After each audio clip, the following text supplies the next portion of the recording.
So we just need to tell them when you get time to do it.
2.0. I think we've got that sort of better down. It's going to be an event whereby we'll be running. We'll have some panels and some keynote speakers come along. We've recently been lucky enough to have the Vice Chancellor of the University of Melbourne, Glenn Davis, sign up. So that'll be quite exciting. We're still betting down who's going to be coming along.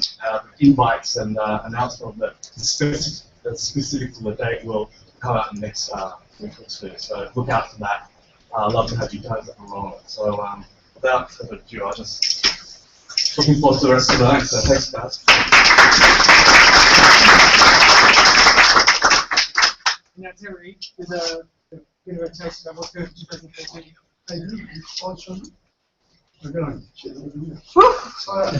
Okay, so what we're trying to do here is create a pyramid that starts off with people like Matt Easterman over there, and his TeachMeets around the place. He got 170 people to come to the final TeachMeet of the year over at Darling Harbour, wherever it was, in the city. And our Sydney EduTech Big Open. Today we passed 300 people who are members of this. But still, we are 1/3 per capita of what's turning out in Silicon Valley. EdSurge, which is the premier group in Silicon Valley, has 1,000 people on their roll. The main one in New York City has 3,000 people coming along. And typically, events in New York City will 300 to 400 people will turn up. So we're still only about 1/3 of where we need to be on that. But we've got to create a feeder. But then once we've got a feeder, we're going to do a few things. First, Matt has his thing in the TeachMeet movement, the demo day on innovation in classrooms. Now we're doing two things at the same level to sort of try and suck things up. First thing we're doing, Edupreneur TV. Young Matt Ho, I think you're seeing up the back, he's a superb interviewer. So he's going around interviewing 50 of the edupreneurs, and we're creating a TV channel on what's happening in your lives as edupreneurs. And we're putting that up pretty soon. Secondly, we've got this event tonight. The next thing that we're doing, which is done deal now, is Startup Weekend Edu. In the US last year, there were 20 Startup Weekends Edu, just on education. It's the major vertical emerging in the Startup Weekend movement in the US. We've now secured the rights in Sydney to do that. We will be doing it in the second quarter of next year, and we hope that to be an ongoing thing. We hope to be part of an international movement there. The second thing we're hoping to do is to rip off something from the New York school system, which is what's called Innovate Collaborate, which is where you start 20 companies with schools, and you get innovations that come from people like you working with teachers. And this is a program which is pretty well documented now in New York and seems to work. So anyway, we're talking to the New South Wales government about trying to put that in place. Finally, the second last thing is we're trying to get a professional development program going on some things about what's unique about entrepreneuring. I've been in this game for about 15 years, and it's slightly different than normal startup entrepreneuring. There are a few things that we can do, and we're going to try and create some professional development units which people can do, for instance, if they're teachers. And the big one that I haven't locked down yet, which is to create an accelerator just in the education space. In the US, there's about 4 accelerators. There's K-12, there's K-12 Imagine, there's Kaplan Techstars Accelerator, Edu Accelerator. So there's a lot of particular accelerators just in the education space. I'm not saying that that's a great answer. I think it's good for educational entrepreneurs to go through normal accelerators, but there, in particular, the Kaplan Accelerator appears to be working, and I want to learn from them and perhaps recreate that. Finally, the last thing I want to do is this. I've been in the education investment business for about 15 years, and I've done 5 startups in education. Not one of them was financed out of Australia. As people here who know me well know that I've raised about $40 million. I raised that money overseas, and never got to stop in New Zealand, but to stop them buying, went to where the money was. And where particularly there are people who invest in education.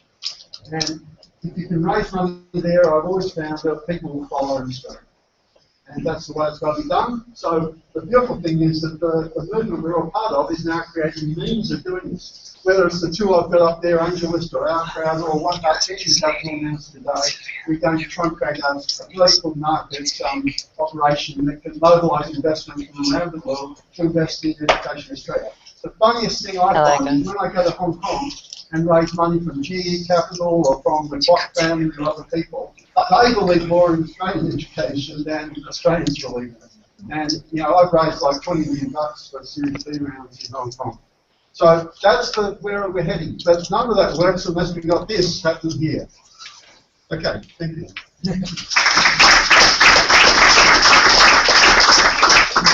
Thanks, Terry.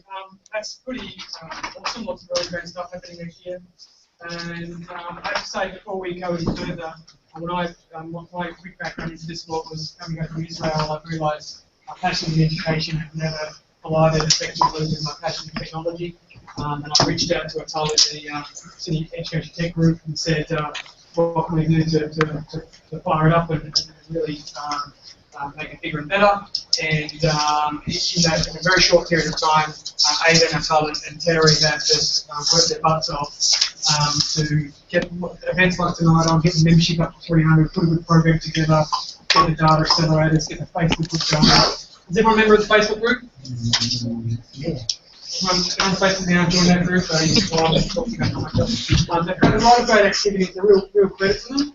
And as I think Craig pointed out, that's the start, the groundswell. It relies on a lot of good people building a lot of good businesses over a long period of time, working together to create that ecosystem. So before we go forward, I just want everyone to give a quick round of applause to those three guys.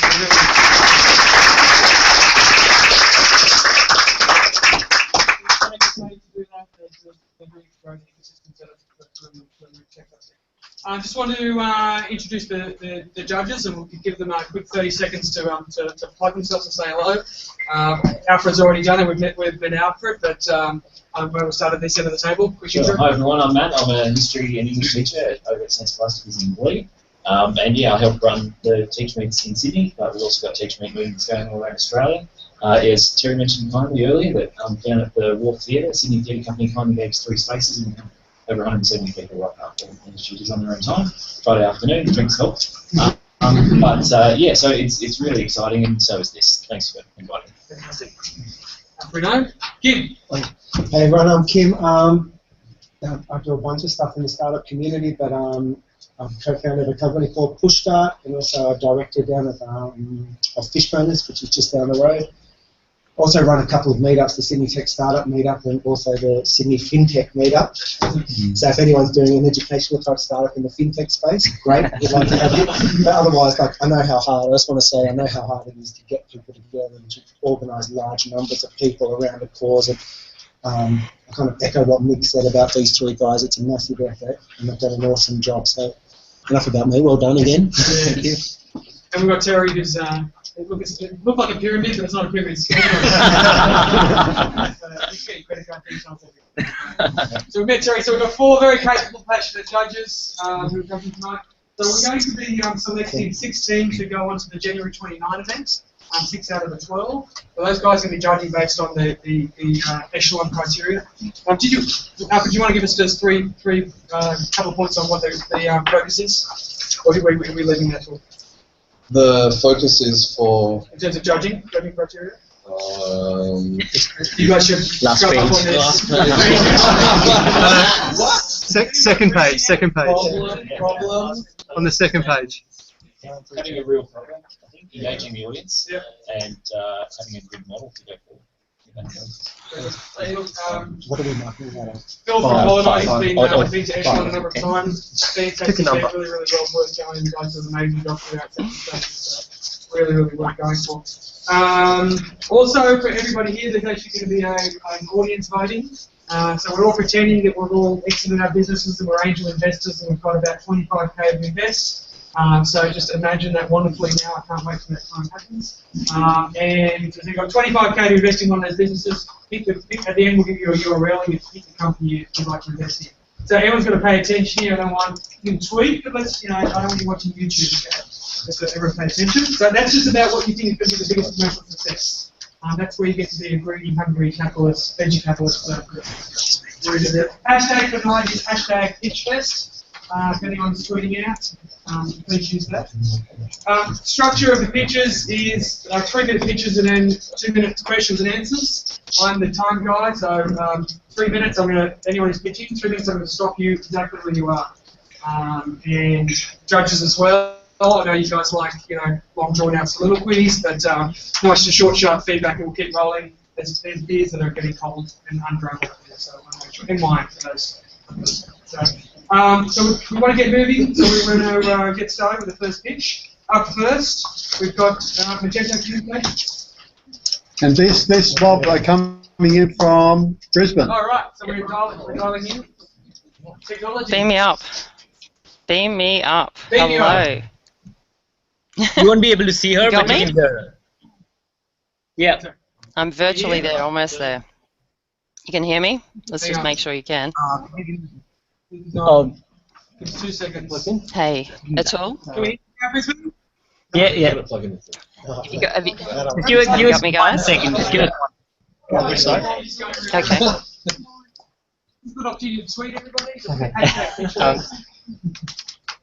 Is that what the hashtag is? Yep. Can you hear us now? Yes. Hi. Guys, you got me? Okay. I'm on? Yeah. Go ahead. Hello, Sydney. Hi, I'm Patrina Buckley. I'm one of the co-founders of Magneto Communications. Our product is an EdTech innovation for business writing.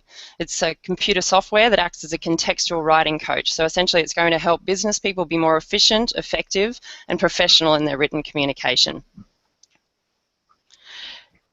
I've got my slide guy going on there, sorry.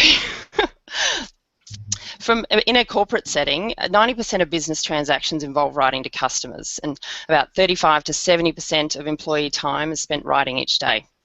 The bad news is that 1 in 3 blue chip employees writes poorly, and this comes at a huge cost to business in terms of lost productivity and time, lost opportunity and sales, and lost credibility and eroded brand image.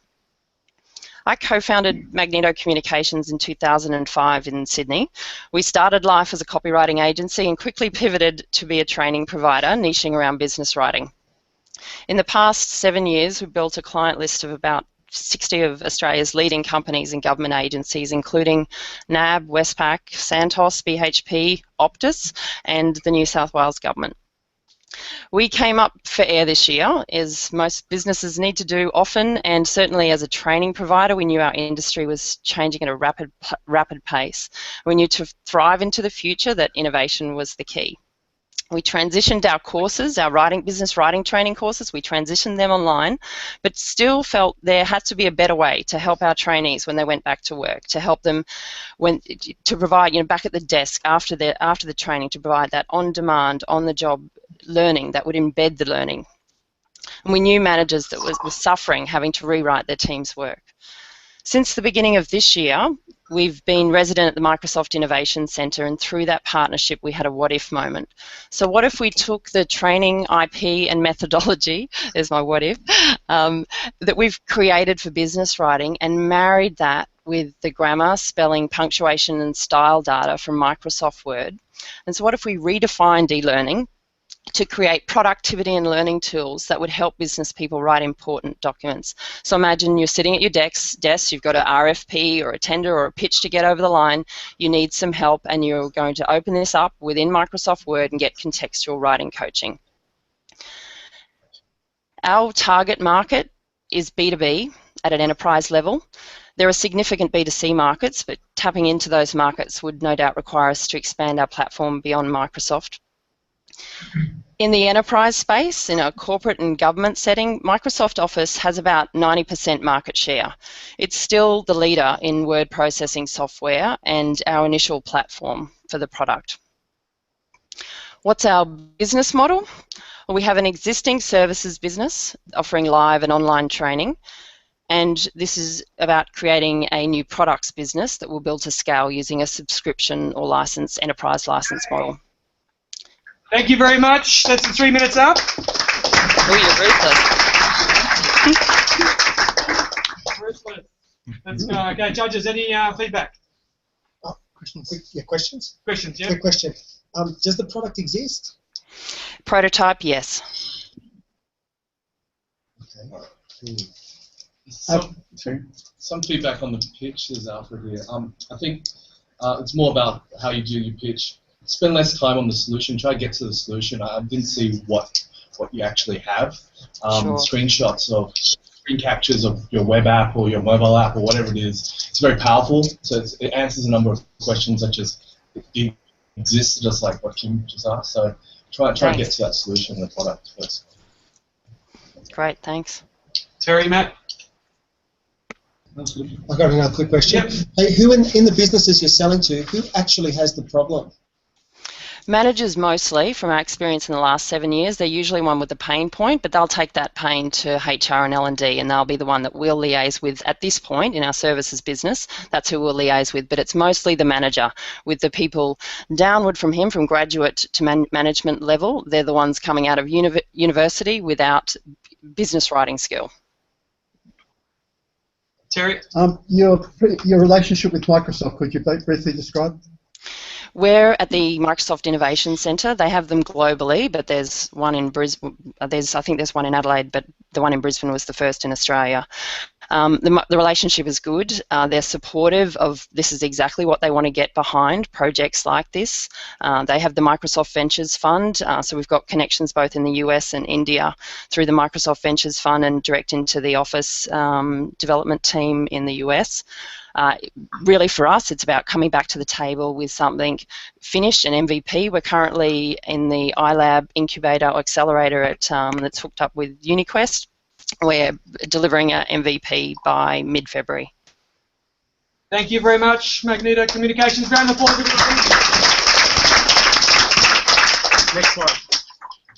Okay, up next we have Snooze. Is handing out handouts? Thank you, gents. Got started? No, wait a minute.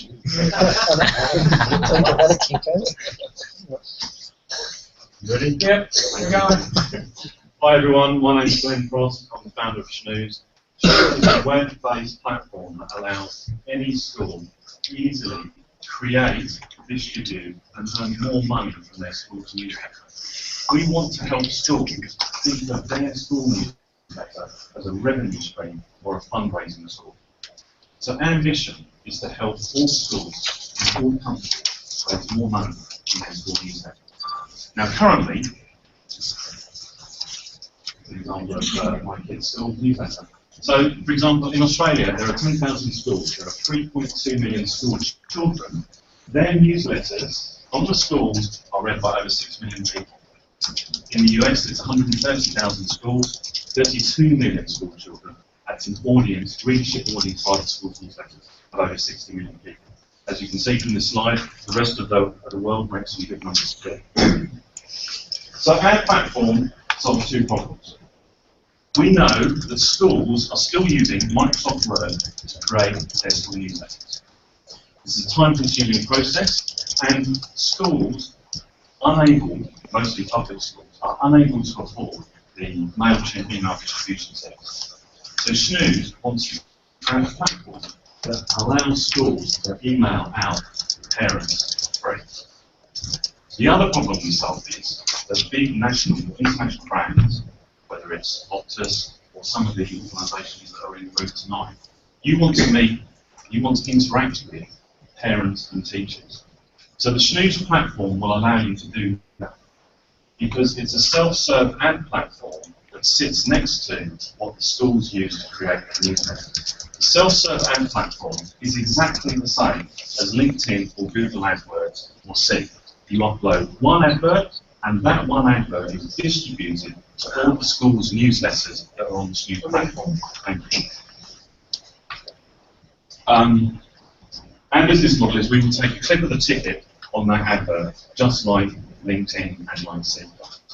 I'm looking for a seed investment to build an MVP for a 3-school trial over 3 months to prove the concept.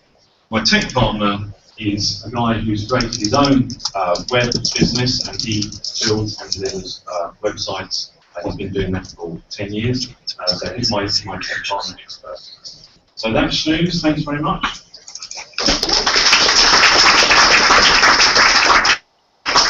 Very good.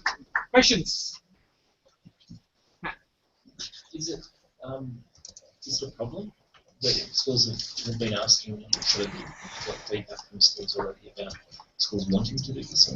Yes, so I've been in the publishing business for 10 years. and my kids go to a school, and the admin staff have a real problem with putting together a newsletter. And consequently, the head teacher finds that a problem too, because it chews up their time. There's lots of problems in terms of using Microsoft Word and turning it into PDF, uploading it to the website. So what the problem Shnu solves for the school is it makes that process quick and easy. Questions? How are you going to recruit the schools? I have been really inspired by a company called Mathletics, and Mathletics work very closely with both industry associations, which I'm very well connected to in the EdTech space, and the P&C committee. The P&C committee, and I'm sat on a P&C committee at 2 schools, they are very, very keen to hear from organisations that can help the school raise more money. Question? Sounds like you answered all the questions. Well done, Glenn. Thank you, mate. Shnu?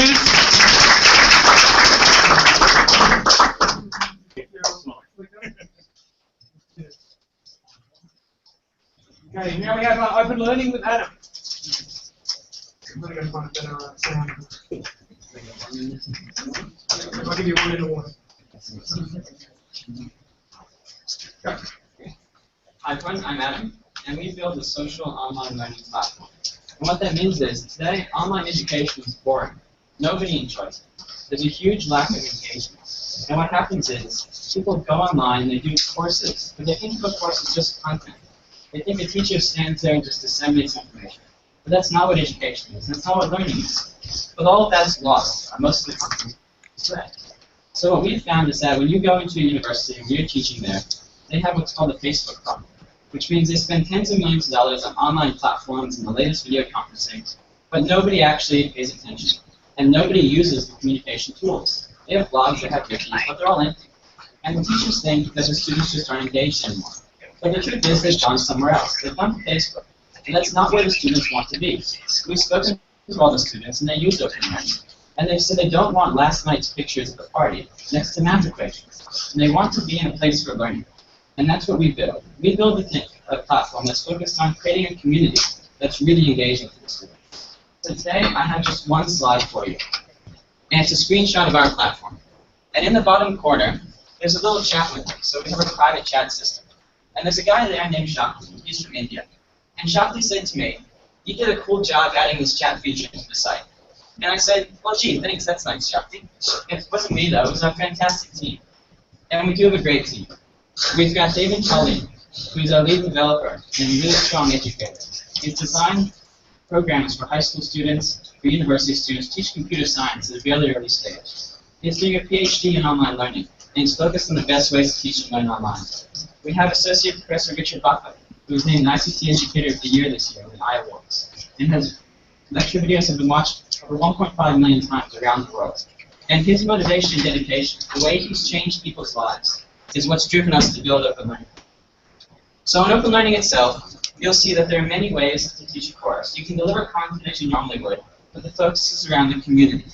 And doing that, you can do everything from having different activities to peer reviewing to galleries, to having different ways of commenting. So rather than going to a forum, which is really old-fashioned, you can just go and you can put the post up. Now the reason we've been able to do this, and this course has over 1,800 students from the University of Malaysia, we have over 30,000 students using Open Learning so far, is because our model is very simple. Public courses are free, private courses you pay $10 for as a teacher. And what Shakti said at the end was, you have a great team. Keep up the good work. It's all thanks to you and your team that we're doing fantastic learning. And that's what we're about, building the platform so the world can learn. We have a model to support that, we have funding to do it, and we're really enjoying the process so far. So in less than 1 year, we have over 30,000 students, 4 major universities, and already a few large corporate partners. Thank you.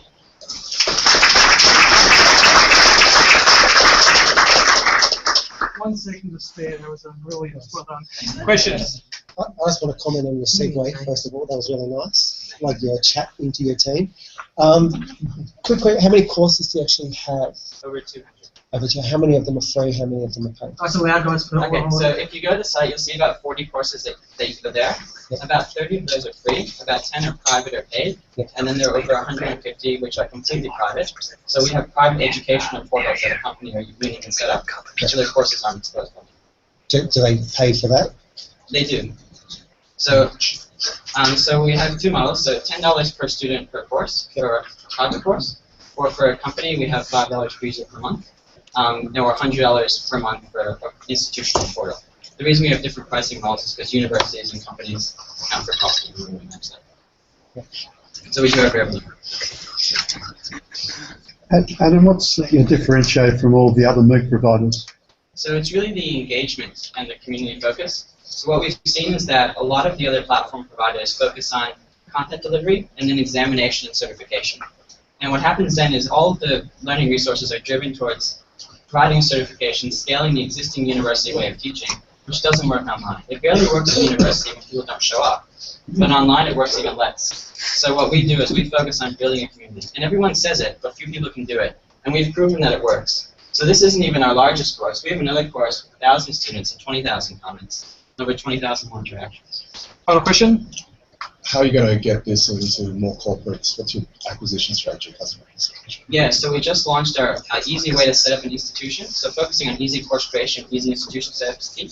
And we were in the AFR on Monday launching that. And we've already had a number of meetings off the back of that. So we have 6 key customers already. So that's a long process, but we see that now that we have a number of people on board, it's getting easier. So going direct to them, but also harvesting leads. Thumbs up. Thank you, Adam. Well done.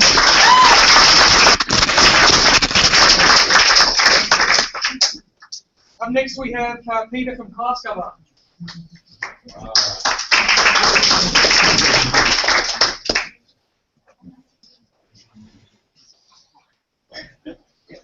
That's with the introduction to the company itself, and also sometimes obviously there's pain points in business which we don't understand. Just given the fact that so many things are just asked.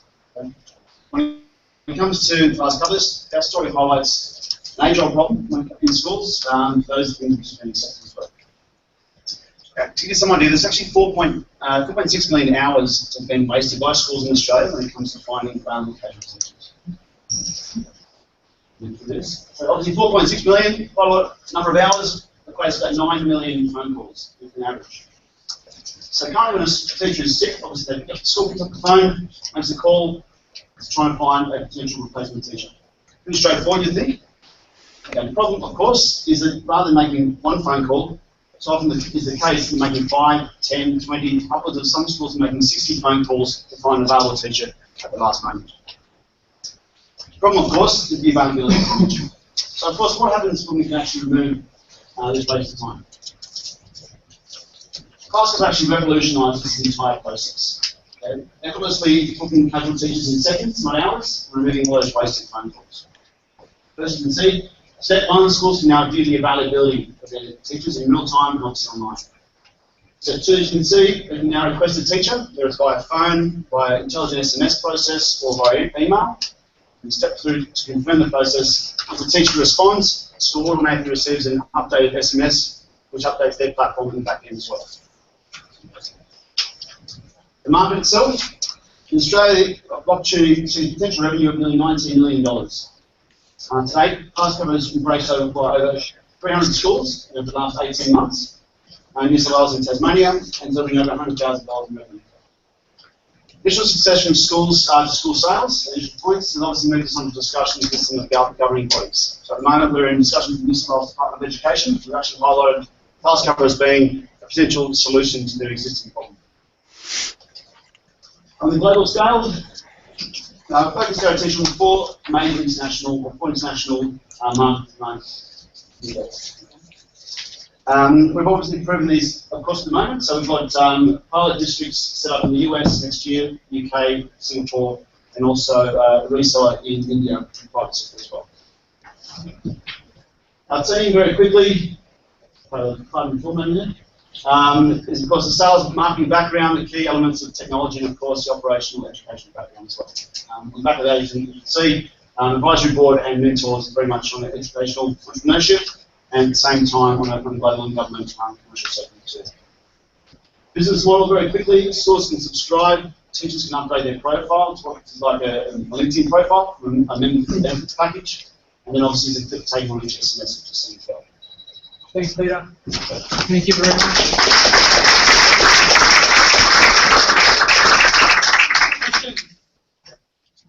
Can you tell us a little bit about the competition in this space, locally and globally? Yeah, sure. There's one competitor in Australia until actually they're actually ceasing operations in this year. They were quite a minor side of things. And then in the US, there's 2 major players. They've got 18% market share in the US, with a minor presence outside North America, basically. Their price point's about 4 or 5 times ours. Implementation process is very much a manual process, for ours is by e-learning as well. Where does quality control of the casuals come in? Yep, so Muru is the same process at the moment. So schools still approve the teachers that are on their database. They set out like a Facebook request in order to obviously attach them to their profile. So we stand away from the agency style of approach. Sorry, can I ask a quick question? How do you get the districts in the US? Connections. So as in as family and friends connections. Yeah, so we've got 3 districts sign up for a pilot next year. And over there, how does it work? Like the districts control, like it's... Yep, so there's one central point in the district, so it controls about 15 schools thereabouts. Yep. So one central admin point, which then, again, basically processes all the substitute teachers for the entire district. Okay. So it's just be one central point of access to the system from their side of things, that controls all the systems. In most K-12 applications, there isn't much money at play. How much money is at play in each day of a replacement teacher? There's on an average size school, they're looking at about 7 to 10 placements a week, so we're looking per day at about $600 a day. Thanks, guys. That's time. Well done, Peter.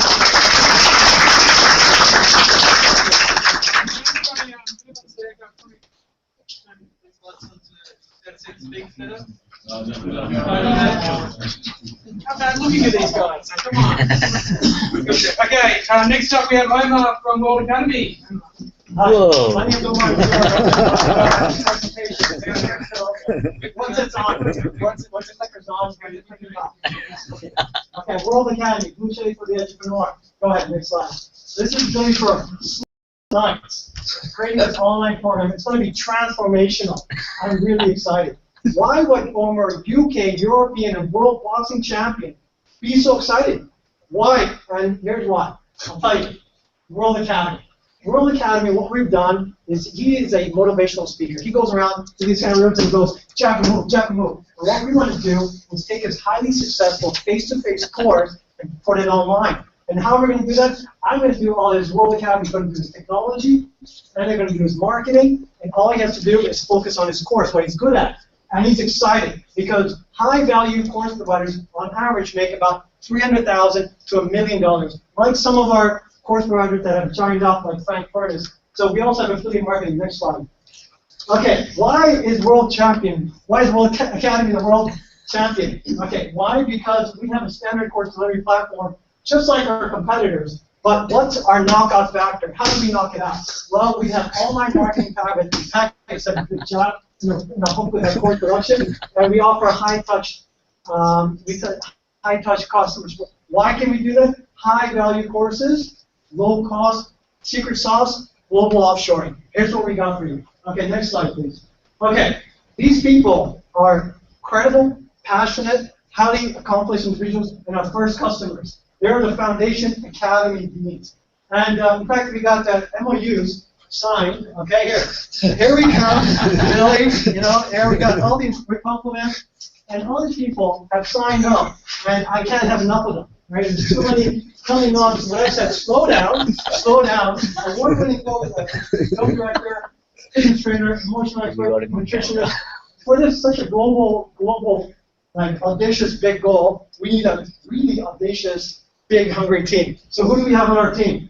We have the World Academy Dream Team. Who's the World Academy Dream Team? Well, I spent the last 7 months traveling across the world, from Asia to Europe, and recruiting some of the best people from highly accomplished universities and firms. We got our digital marketing gurus right there, front audience. We got legal business development in China, some of the top graduates from the top universities in Pakistan, Croatian award-winning designer inspired by Apple. We got Columbia Business School, Canada Director, Diplomat at University of Phoenix, global startup or a global ambition. So what am I doing in front? 10 seconds. World Academy, join up, world champions.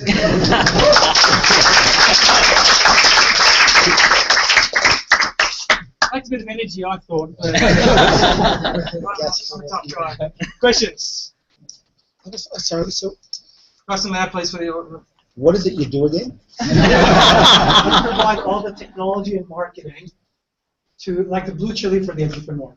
So we will host them, we will market their courses, and we'll monetize it for 50-50 revenue split. And we promote them under their brand. So we don't say we're Udemy or YouTube. We will actually, so that we're really selective. Because who here would like to make passive reoccurring income online? Just raise hands. Okay. Who here has something to teach? But we're very selective. So we only want the people who already have an established following, like Frank Furnace, millions of users, and we're going to industrialize all their online marketing for them.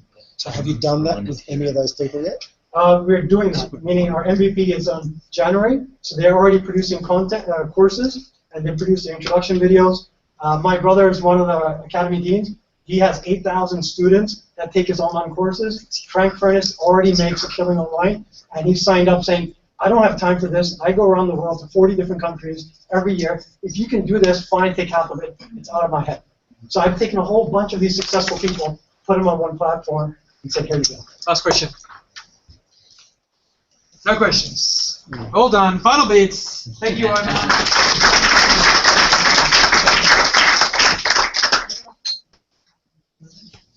Okay. Up next we have Em with Momentum Cloud. Yep. Yes.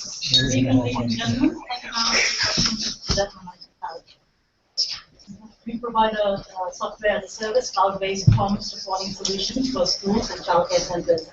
Ours is a modular solution, and we help centers and schools respond to mandatory requirements by reducing stress, saving time, but we do all this by enabling them to capture, record, and analyze their own data and to respond to conflicts and requirements. We started in July 2010. Aaron, who is my co-founder in the audience, and myself. We both have very strong backgrounds in education technology, and we are supported by a strong and patient board and brilliant executives. We know where our customers live, and we know who they are, both in Australia and offshore. Our offshore market is simply identifiable and quantifiable. The key market driver for our solution is mandatory requirements for accountability and transparency.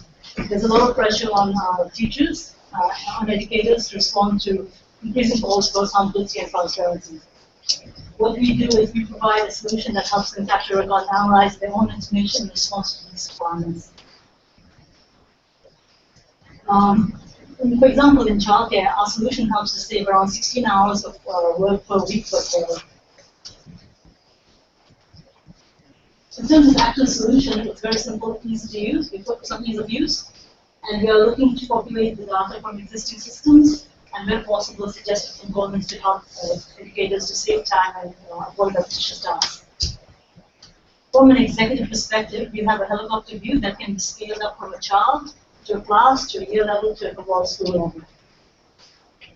We also address cybersecurity and data privacy concerns by being compliant with government legislation, storing data in Australia, and establishing very good connections with government and deep learners. Our business model is very simple. It's software as a service, monthly fees for childcare centers, and annual fees, user fees for students. Our primary goal is to own 20% of the school market in Australia and 10% of the childcare market. By 2015, we expect to have $6.7 million in annual turnover.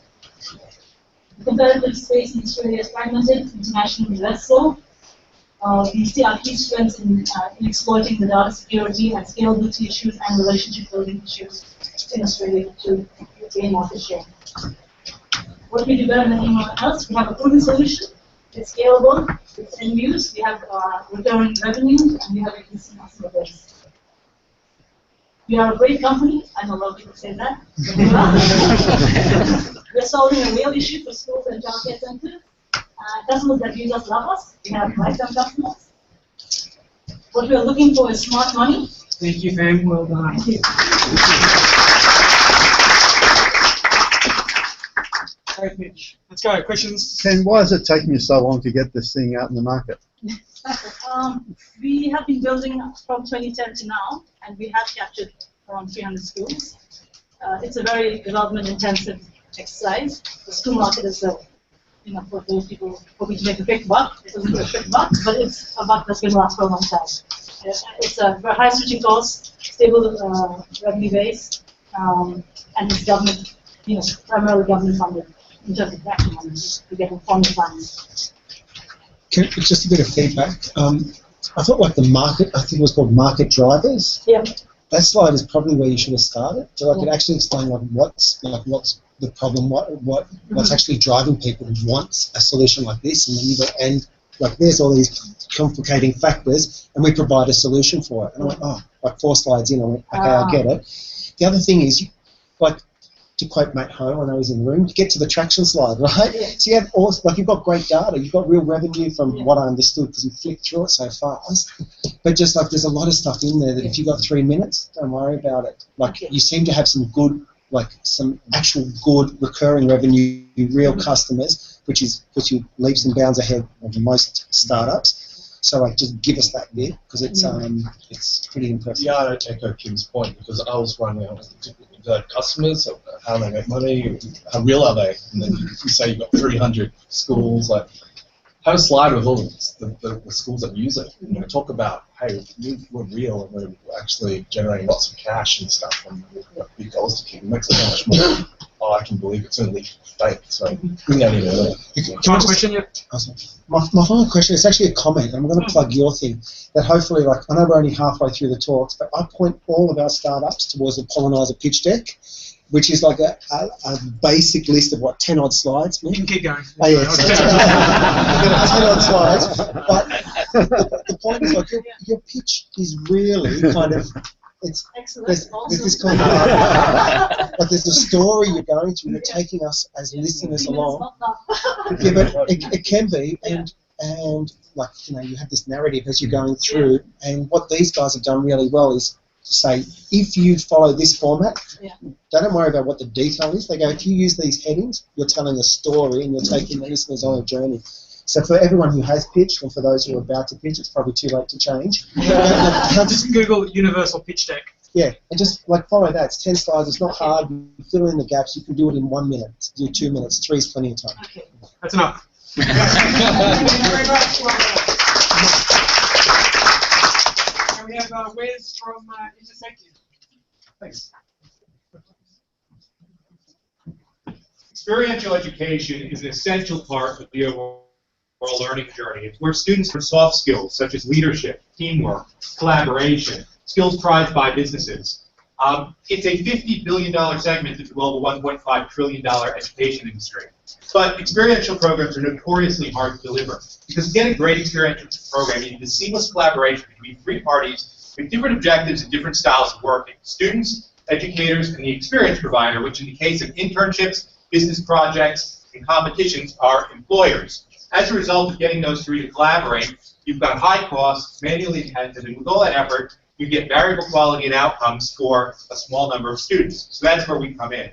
We've built software that manages the experiential learning process from beginning through setup, through delivery, to close out, so that students, employers, and educators all get the outcomes they're looking for. And this is particularly important because experiential learning is not a linear process. There's a cycle of action, reflection, learning about what you did right and wrong, planning to change it, and repeating several times. Now imagine keeping that student, that employer, and that educator in sync through that cycle, and now imagine 10, 100,000 students, multiple employers. This is what existing learning management systems don't do particularly well, and that's what we handle. Let me give you a specific example of what we do. So let's say I've got a couple of students, they're working together on a collaborative project. They're not really communicating well, but they're putting in a lot of effort. They go to meet with their employer says, oh God, that was horrible.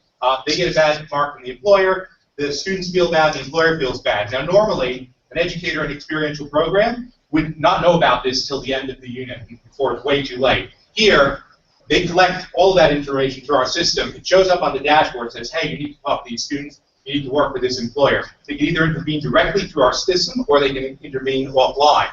What we've shown is timely intervention actually results in better outcomes for students, better outcomes for employers, and the educator gets to actually assure that learning has happened during the process because they've got it all in the system. We've been doing this for a couple of years. We have 1,000 students a year coming through 3 award-winning programs with large employers like Lloyd, Ernst & Young, and several major universities here. But we've been running this as a managed service where we're running our technology on behalf of our customers. What we're piloting at the beginning of next year is a software as a service platform where anyone can come in and use our technology and tools that we've come up with to run their own experiential programs at scale. We've been bootstrapped by revenue to date, but we're looking at doing a funding round to help us take our pilot program and scale it up in the midpoint of next year. So in summary, we're Intersected. We build software that delivers experiential education program at scale, low cost, great quality. Thank you very much.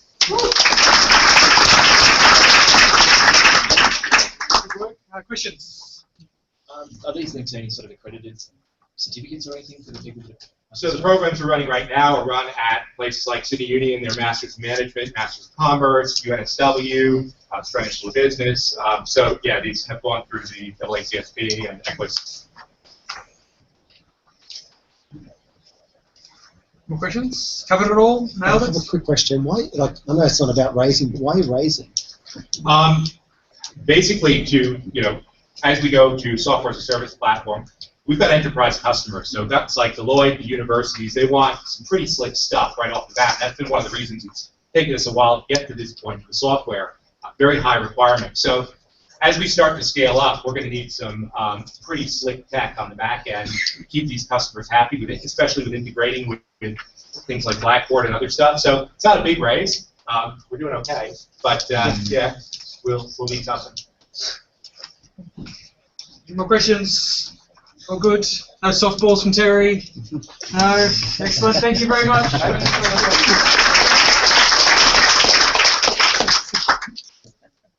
Yes?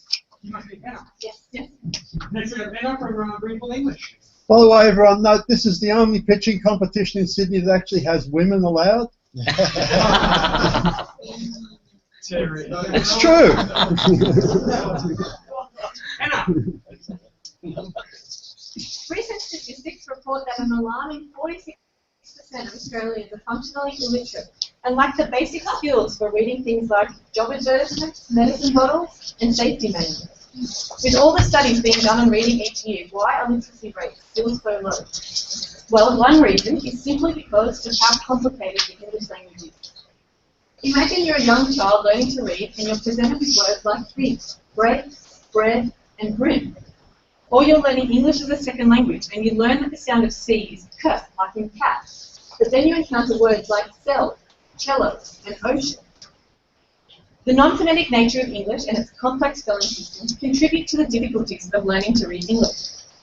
On average, it can take a native English speaker 5 to 10 years to become a truly proficient reader. Contrast this to Italian, where the language is phonetic and there is only one sound per character. Children can learn to read in only 3 to 6 months, and there are fewer problems associated with literacy. Readable English is a new approach to learning to read English.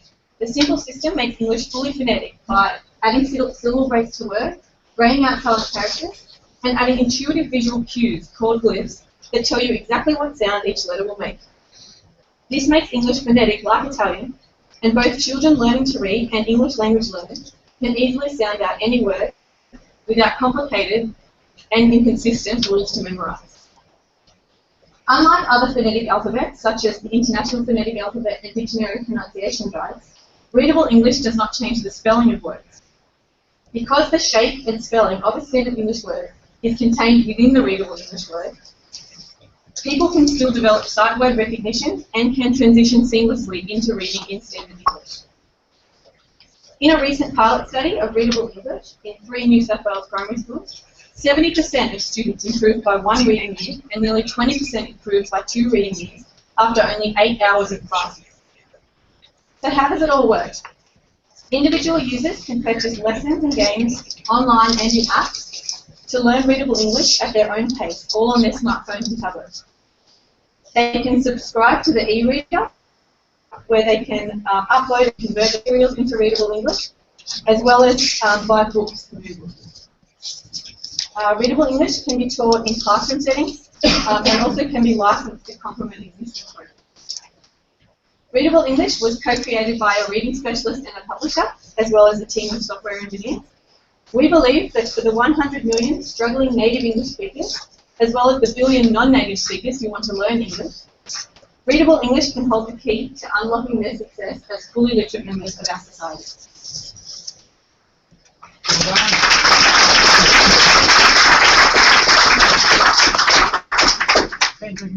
Questions, judges?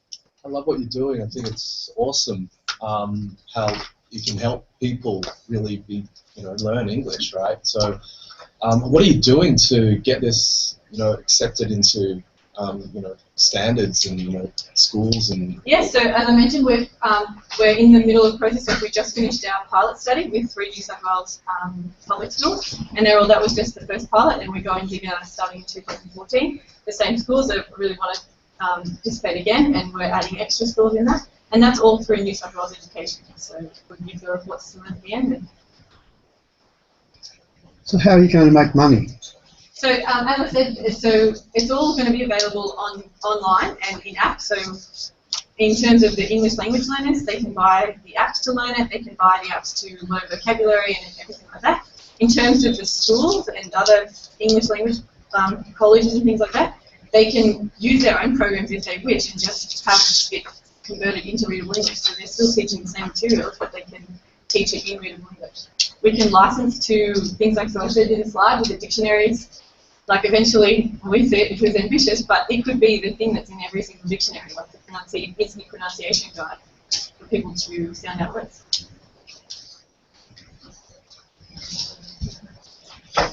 Any more questions? Matt, Kim? I think it's great. Yeah, I mean, I had a girl this year who had a reading level year 8, and she was doing the HSC, and modern history is pretty tough, so you can't read the words. So, yeah, it's a great idea. Fantastic, well done. Just a reminder that we're looking for everyone gets to vote on their favourite company they put their imaginary 25k in. So make sure you're giving a view along the way about what your favourites are. And next we have Johan from My Online. Rowan. I need your app, clearly. Hey guys, my name's Rowan and I'm from My I've spent the last 8 years working with teachers, schools, and students, and one of the things that I found is that teachers can often spend up to 25% of their day, so 2 hours out of an 8-hour day, on administration tasks. So that's typically marking or lesson preparation and planning for their classes for the week.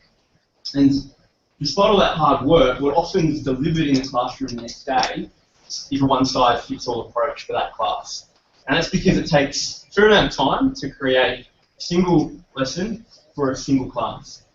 The impact, though, unfortunately, despite that hard work and best intentions, a number of students in the class often leave with gaps or holes in their understanding. Now, part of the challenge here, therefore, is that it's incredibly difficult for teachers from a time perspective to create individual lesson pathways and plans for specific students. And that's essentially what we make possible at MyEd. So we help teachers remove a one-size-fits-all approach to their classroom. And we do this through a gamified social learning management system that essentially makes it really easy for teachers to create individual learning pathways for specific students and then access real-time data on student performance so they can best identify how to help specific students. So how does this actually work? Step 1, we make it really easy for teachers to pull in all of their existing teaching resources and then create engaging visual textbooks, create ones used over and over again. As teachers create, they can share it with the national community of other teachers and then also purchase content from a marketplace integrating their lessons to make that workflow seamless. Second step is we then enable teachers drag and drop functionality in less than 30 seconds to create individual learning quests for either specific students or groups of students. So we're helping them remove that one-size-fits-all approach. And then third step, we essentially provide them with really clear visualizations of student performance, so exactly where every single student is at. So for example, if Johnny's struggling, As a teacher, I could identify that and perhaps spend some time face-to-face working with Johnny. Mary's doing really well. I can essentially accelerate that. In terms of our competitive advantages, individualised learning pathways and the integration of marketplace, we're catered for that in Australia. In terms of our business model, it's a freemium product, so teachers and students can use it for free. After 3 months, premium functionality is locked, and there's a push for enterprise sales. We also have sales to content marketplace, where we take a 15% clip, and we also do white labeling. In terms of our traction, we've closed the school enterprise, $60 per student per year. We've got 10 pilots in schools at the moment, 350 students. We've got more than 40 teachers, and that's growing every day. Sign up for the beginning of next year. We've got a couple of contracts at university level, 10,000 students using the platform next year, 100 grand revenue there. And we're also doing content sales, $5 grand a month at the moment. Get in touch.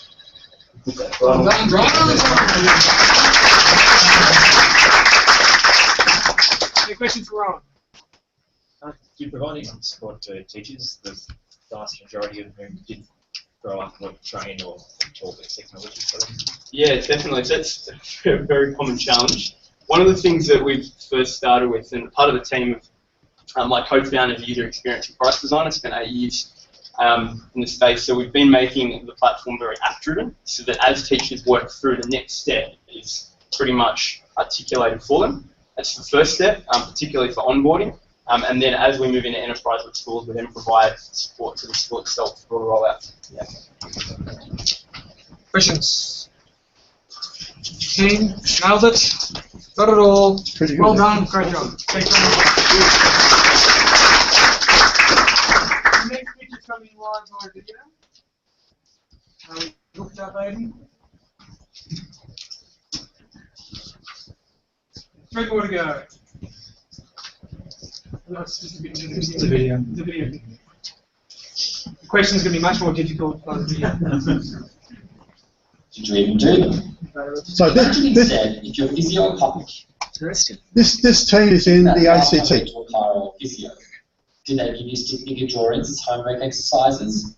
Did you even do them? Imagine instead if your physio chiro sent you 3 40-second videos allowing you to do your homework and respond with a video showing you progress.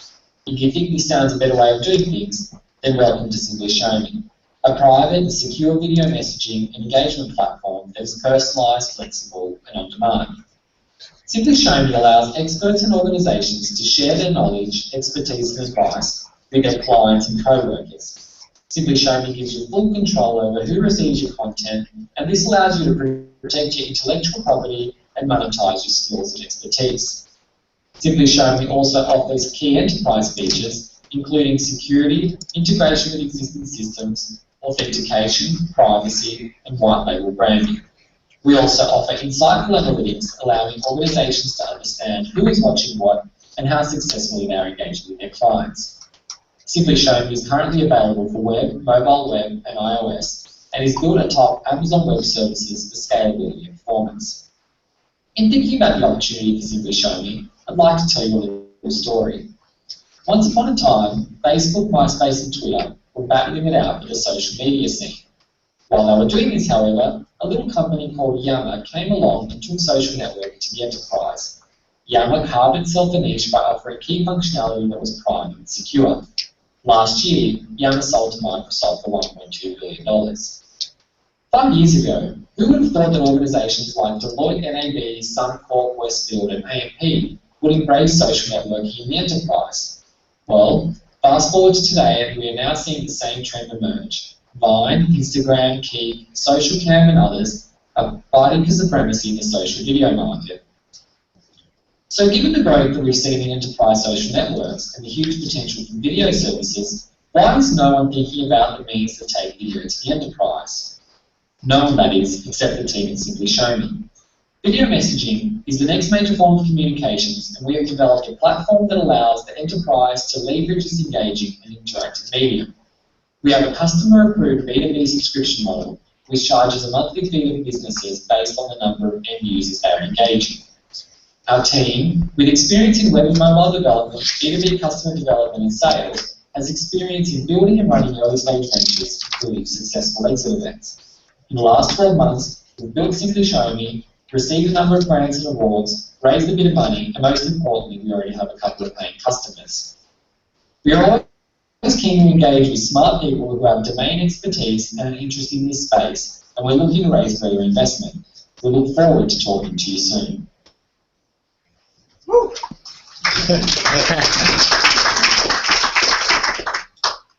Somebody that felt like the voice of God pitching to me there. We're coming back probably. All right, moving on. We've got a second last pitch. No, questions? We have questions. Is Yeah. there someone from? Yes, Dejan is online. Oh, it's online. Yeah. Technology these days. Hi everyone. How real is this company? Hello.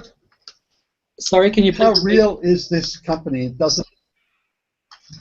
How real is this company? Very real. It exists. Can you hear me?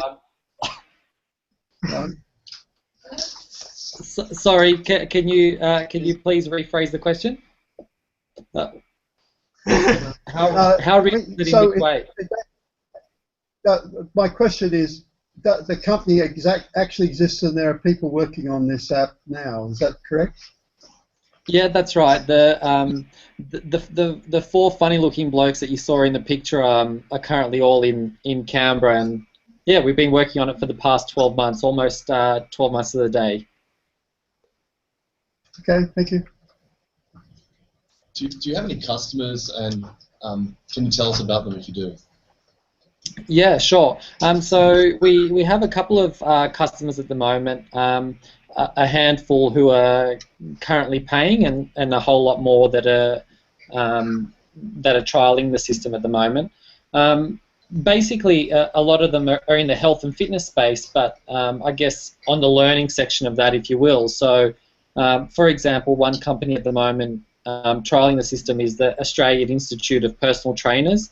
Now they're trying to train up personal training students around the country, and this is a better way to connect with their students, since their students aren't on the ground in the classroom 24 hours a day, and providing video content to them allows their students to absorb the educational content sort of on the go whilst on the bus or at the gym. Right, guys, that's the 2 minutes. Thank you, guys. Well done to us. All right, Mark. Yes. To the right. Hi, I'm Mark from the Garage. Now, this says that by 2017, every school, pretty much in the Western world, will go to school with one of these devices. My guys go to school with all three of them right now.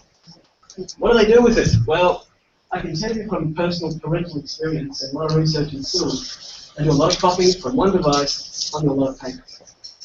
They write the questions, then they write the answers. And the teachers take it away and they mark it beautifully and they redline it, and we play basketball with that knife. This is what happens in so many schools, so many different families, is that paper loses the most important thing kids gives kids, feedback. So teachers go to the next stage. They go to Google and they say, okay, well, email the question. Now my guys love that because they can type money words submit, and they can. Well, actually, they do 4,000 words more. They cut and paste Wikipedia, and they hand it back to the teachers. The teachers are then faced with, oh, it's paper again. So they say, look, I can't sit in front of the computer anymore. I'm going to print it out and take it home. We play basketball again. Okay, the feedback is gone. It doesn't exist. So we went to teachers and said, what have you got? Come on, how are you going to get on this technology thing? And we said, Mark, I don't care what publishers have got, I know what I've got. It's called my bottom drawer. And I know how to use Word, and I know how to use Google Docs, and I don't need to know too much more because I need to take that and get it where kids will use it. So the rudder was born. Any activity, any format, Google, Microsoft, PDF, scan, we have teachers handwrite maths questions for kids with difficulty. Scan them and put them online. They become interactive applications on any device, any platform, in minutes. We move from paper straight to a powerful media where teachers can actually write feedback right at the top of the kids' work. Save time marking, stop copying, add value with feedback. This is what we tell teachers, what teachers tell us they want to do. They want to learn time marking, drop the photocopying, and add value to feedback. 75% reduction in marking is what we're proving already. Now, what we catch along the way here is data. And data is the essence of knowing who's ahead, who's not. Teachers and parents meet twice a year. Students and teachers meet all the time. We've got to close that circle.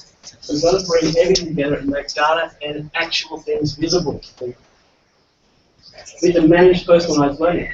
I don't want to know that the whole class is going well. I want to know how my son or daughter is doing. That's what's important to me. And that's what teachers have to have data and capability to manage. The benefits we deliver. We have marking efficiency 75% savings. Mass reduction in photocopying. Visibility is everything. This is our Google map. This is our analytics map. We released in January 2013. We're now in 49 countries across 800 US schools. 10 seconds. We have fully integrated with Google EDU and with Modo and Microsoft Office. The model is going to a teacher subscription model where they can buy us anytime they like for whatever they like. Thank you, Mark. Thank you very much. Very good. Good questions. Good question. Look, you're really compelling, right? And the technology looks awesome, and it looks like the teachers love it, right? So what's stopped you today from being like a much bigger, kind of much more successful company? Because we launched in January, and we've been developing what you lead with what you think, and then you learn what you don't know.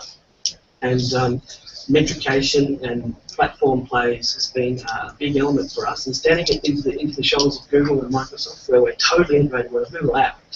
So that sort of development has taken the edge off, and we've been quite happy to experience a slower growth to get the platform right.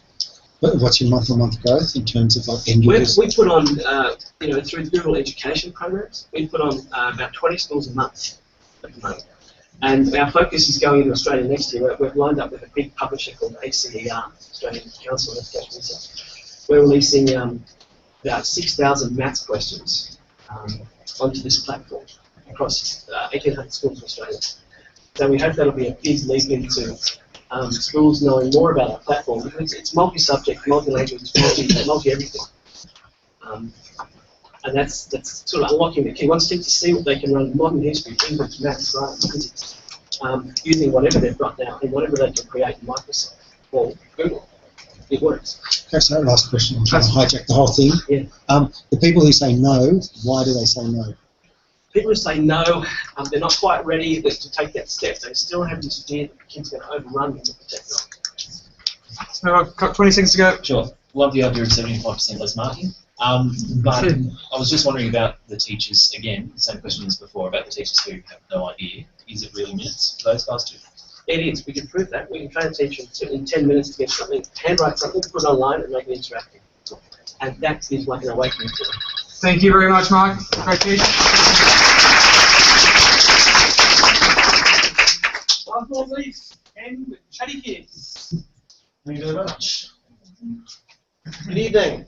I'm Ken Taggart from Chatty Kids. There you go.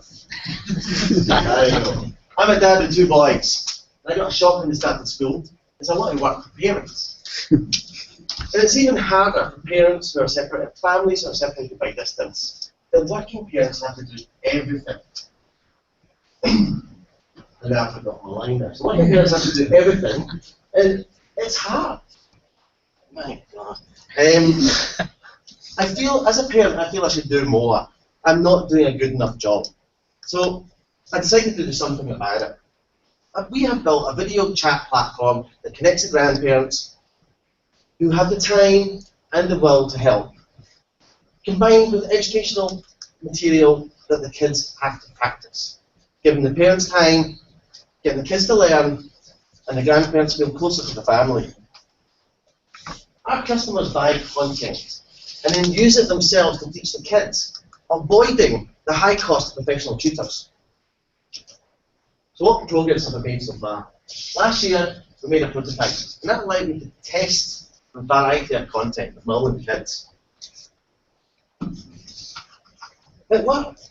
Now, my family helps me buy on 2 kids to practice their reading, words, and maths. I get 2 hours every week to get stuff done, and the kids spend time with the grandparents and learning. Everybody is happy.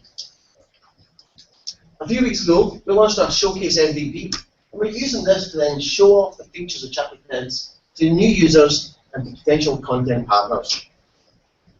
In a few weeks, we're going to launch our next app, which is Words. And our Talent School is helping us by giving out free vouchers to the kindy parents who start in February, and the kids will start to learn sight words. After that, we're going to launch our next app, which is a math challenge. And we're going to leverage the competitive nature of children to virally grow our users. But to focus on our main platform, we need a few things. I need to build a team. We need educational experts. We need a local team to help us become more agile. We need to make more content. So we're going to be looking for book publishers, or content owners, who have content that works in a collaborative environment. We need to support all the platforms that our users are going to use. So we're going to be increasing the size of our developer teams. And we need to promote our product. So we're looking for marketing experts to help us. I'm Ken Taggart, a dad trying to make a difference and a saviour of busy parents. Thank you.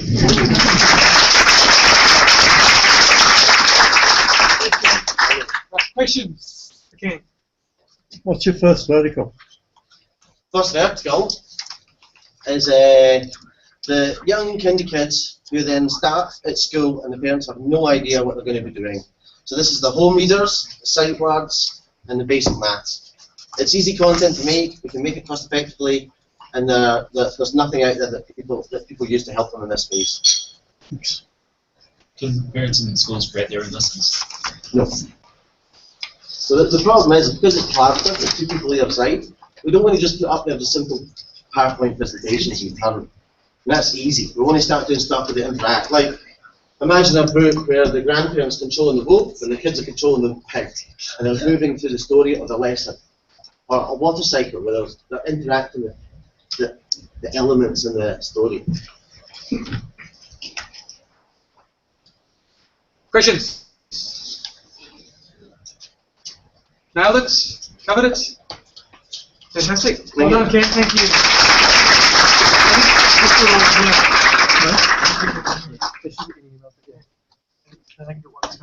Okay, fantastic. 12 pitches. Who was impressed by that? I'm blown away. That's in terms of the strength of the city education technology in Australia. Basically, we had a couple of businesses in ACT as well. Blew me away. Some really diverse companies there. A lot of passionate people, a lot of attraction. Some really good stories, really strong teams. Certainly, my view is that the space is going from strength to strength. They were really, really fantastic. Well done, really pitch. And well done just for getting in the game and getting up and what would have been a better one, wasn't it? Really, really impressive. Well done. What we're going to do now is I'm just going to stay here for a second, and the judges are going to do quickly collaborate and bang heads. And sorry, I've got two things. That's right. Two things, yeah. Just two quick yeah. There's one is an ad. Liz Noonan from Alcatel-Lucent was going to be here tonight, but her plane got delayed in Melbourne. What she was wanting to basically say is that she has this program called MG Connect, which she wants you all to join if you've got a bandwidth-intensive product, so that she can help sell stuff to make the NDN.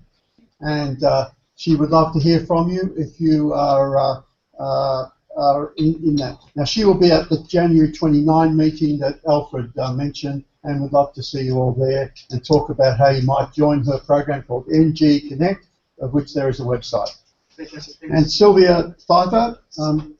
Sylvia's just going to give us a quick talk about some things that are making a TikTok. Yeah. Give the clicker.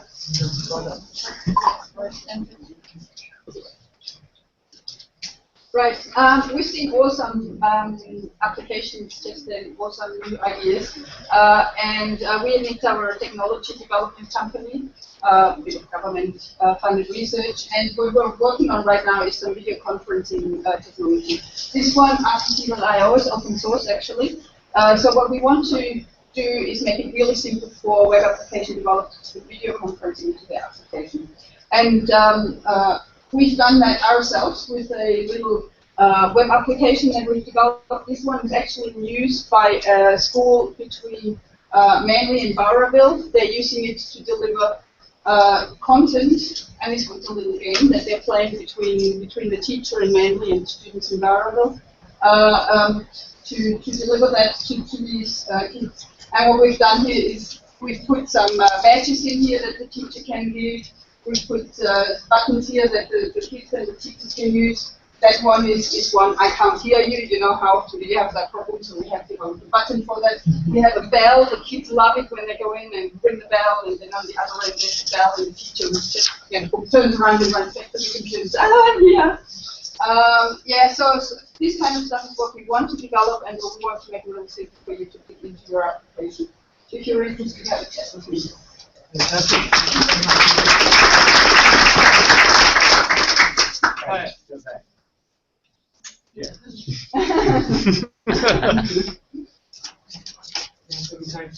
Thank you very much for that. Great to have you involved in what we're doing here. So now we're going to, everyone has just received an email from Sid EdTech with a link, and that link allows you to vote. You can also just go to sidedutech.org/vote, and you get to pick your, out of the 12 companies, which one you sink your 25k into. Guarantee you get that back in a few years, that's it. So typically the numbers aren't used to settings, but guarantee you write that down. And there's some bottles of wine for the winner. Bottles of wine, so we didn't even know the stakes have gone even higher, not just in 25k into next, but also best picture night gets a bottle of wine. Yeah, that's for the winner. Judges want. We also have some prizes for the judges. So judges, if you guys want to get it now, is everyone getting that URL okay? sidedutech.org. Yeah, it should be there. SYDEDUTECH.org/vote. I've got an email up here. Am I working? Oh, what? That's right. Okay, we'll just check it for a second, a couple of seconds on that. Those fine. Okay.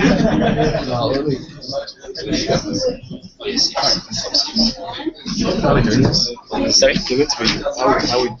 The audience vote, or I think you're just tallying up the total. Could have 5. But you could select your top 6, and everyone can select their top 6, and then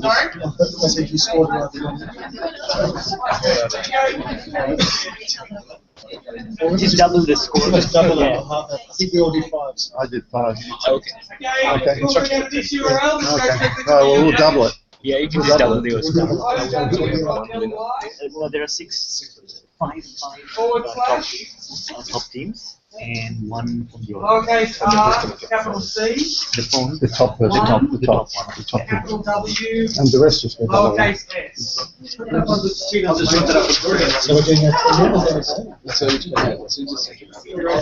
So Kim and I need to double it. Just as harsh. Minor technical difficulties. Or you can write it on that board.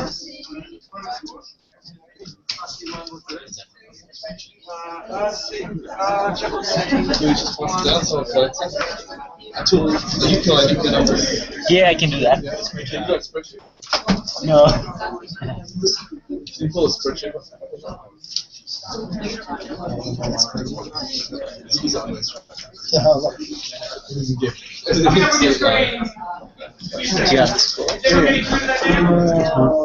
Are you from there? Yeah. Oh, right.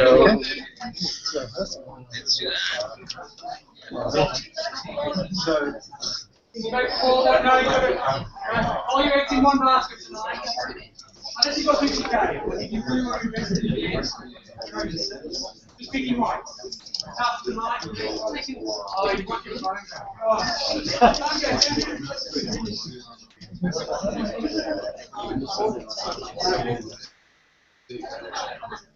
Judges, have you got your heads together? You picked a winner? Spreadsheet's on the way. Spreadsheet's underway, but it's judges have picked. Yeah. sorry, yeah. So, winner is. Okay, this is how we're going to do it, alright? Yeah. You just. Yeah. Yes, yeah.